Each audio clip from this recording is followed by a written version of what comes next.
Étudier le signe de la fonction suivante, f de x qui est égal x plus 3.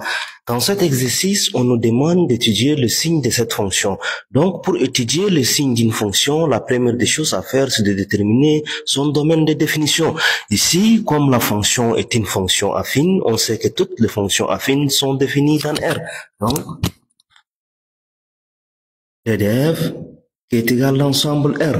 Donc, étudier le signe d'une fonction veut dire tout simplement chercher l'intervalle dans lequel cette fonction elle est supérieure à 0 ou l'intervalle dans lequel cette fonction elle est inférieure à 0. Donc, pour trouver cet intervalle, il faut avant tout déterminer la valeur qui annule cette fonction.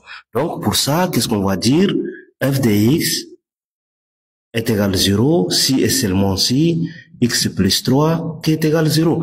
Donc ici, pour tirer x, il suffit juste de soustraire moins 3 de cet membre et moins 3 de l'autre membre. Donc, qu'est-ce qu'on aura?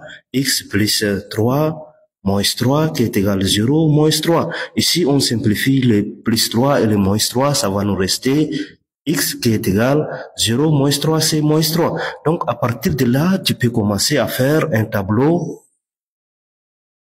Comme l'ensemble de définition, c'est l'ensemble R, on sait que R sous forme s'écrit, sous forme d'un intervalle s'écrit l'intervalle ouvert de moins infini à plus infini. Donc, on va mettre moins infini ici, plus infini ici. Et on va mettre cette expression dans ligne de notre tableau. Ici, il y a X.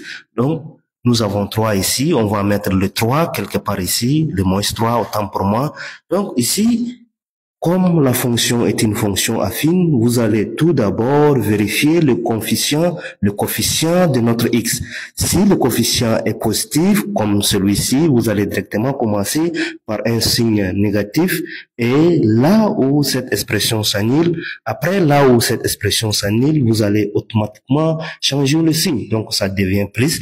Si notre coefficient est négatif, on va commencer par un signe positif et après là où cette expression s'annule, on va directement changer le signe en moins. C'est tout simplement ça. Donc, le tableau de signes nous indique dans quel intervalle cette fonction elle est supérieure à 0 et dans quel intervalle cette fonction elle est inférieure à 0. Là où il y a le signe négatif, c'est-à-dire que dans cet intervalle de moins infini à moins 3, notre fonction elle est inférieure à 0. Et là où il y a le signe positif, veut dire tout simplement que dans l'intervalle de moins 3 à plus infini, notre fonction aussi elle est supérieure à 0.